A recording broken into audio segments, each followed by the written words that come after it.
2012. Over a decade ago. 2012 was a big year for movies. At the time, it held the record for the most billion-dollar movies in 1 year. A record that lasted for about 3 years. But what if I told you that 2012 was also the year that Disney and Pixar swapped movies? And it might have not just been for that 1 year. They might have swapped their entire catalogs for the 2010s that year. So in this video, I will be diving into the peculiar nature of Disney and Pixar's movies in 2012, and how it seems to shape a trend that somewhat flipped the reputations of the two studios during the 2010s. 2012 saw the release of Disney's Wreck-It Ralph and Pixar's Brave. From a critical perspective, both movies did quite well, but Wreck-It Ralph did noticeably better, both from critics and from the general public. And here's a chart of the general critical numbers for anyone who doesn't believe me. But if you don't believe me, then screw you, why are you even watching this video? However, once the Oscar season came around, Brave actually managed to win the Academy Award for Best Animated Feature instead of Wreck-It Ralph, a decision that is still quite contested by the general public to this day. But in all honesty, the Oscars have historically not taken the animation category that seriously. And from a financial perspective, Brave did manage to outperform Wreck-It Ralph at the worldwide box office by about $50 million. However, from a domestic perspective, it also outperformed Wreck-It Ralph. So that's just a little background about how Brave and Wreck-It Ralph performed during 2012.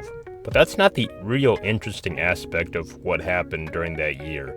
The real interesting part was that Brave had a lot more in common with a typical Disney movie, and Wreck-It Ralph had a lot more in common with a typical Pixar movie. What do I mean by that? Well, I'll start with Wreck-It Ralph. One of the core archetypes that makes up the general reputation of Pixar's movies is the following creative formula. What if blank had feelings? It could be robots, toys, monsters, or of course, feelings themselves. Well played, Pixar. Well played. Now, this is not a formula that's exclusive to Pixar, as many animated movies can touch on similar topics, especially in relation to talking animals. However, Pixar was primarily the ones who popularized this formula, as they became well known for taking unique concepts and characters and making deep emotional stories out of them. So, when looking at Wreck-It Ralph, what is the overall story behind that movie? Well, it's about a video game villain named Ralph who feels intensely underappreciated for his role in the video game and thus tries to leave his game in pursuit of finding a medal that he feels will give him validation and worth.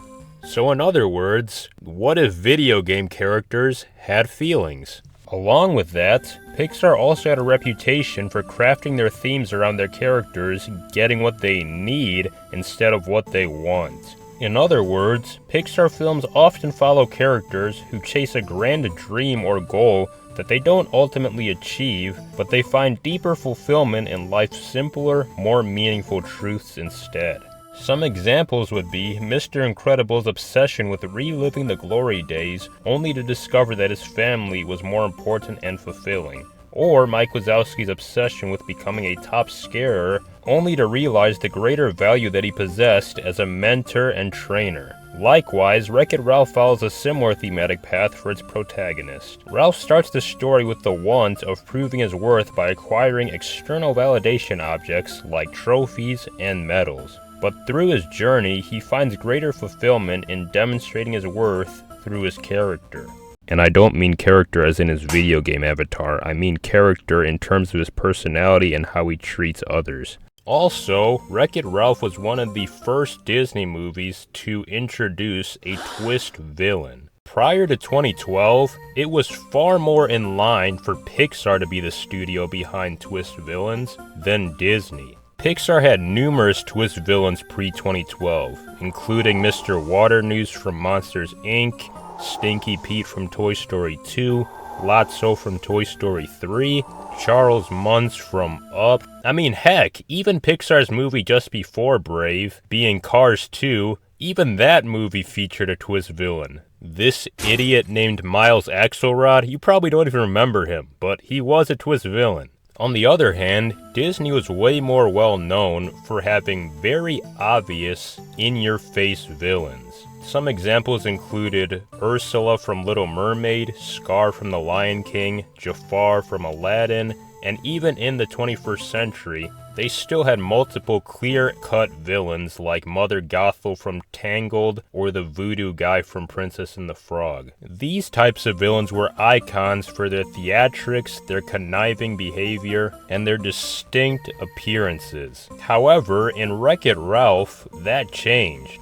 The reveal that King Candy was actually Turbo was Disney's first true crack at a shocking twist villain. And that began a trend for the rest of the 2010s, where Disney routinely implemented twist villains throughout their stories. But make no mistake, that was definitely more of a Pixar trait than a Disney trait prior to 2012. So in multiple ways, you can see how Wreck-It Ralph mirrored a lot of characteristics that were more common in Pixar movies. The nature of the world building and thematic focus heavily followed along the lines of Pixar's formulas, but yet Wreck-It Ralph was released as a Disney movie. Now, let's look at Brave. First off, what characteristic is Disney most famous for? No. No. Oh my! Let me rephrase that question.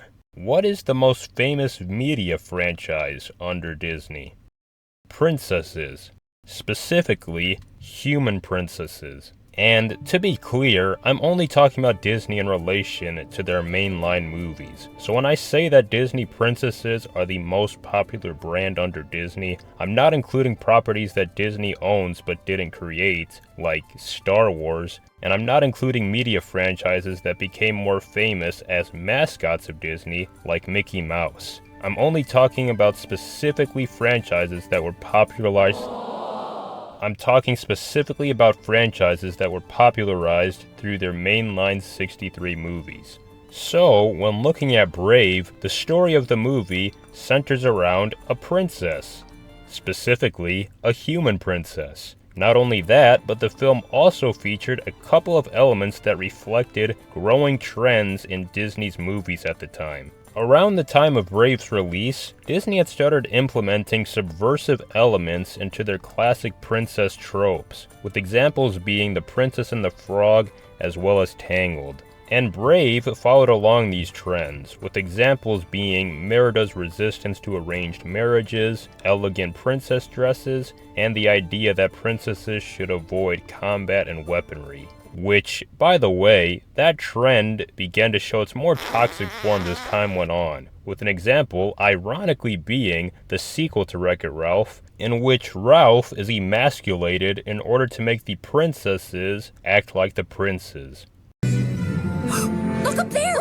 It's a big, strong man in need of rest! But speaking of Wreck-It Ralph 2, who was the only princess featured in that movie that was not actually from Disney? That's right, Merida, with a much weirder design, may I add. And the reason for that is simple. Merida is the only non-Disney character within the official Disney princess canon. She actually received her official induction in 2013. I mean, is that not basically a confession from Disney that Brave feels more like their movie than Pixar's? Along with that, Brave is also one of the few Pixar movies to feature a musical number. 2 of them, actually.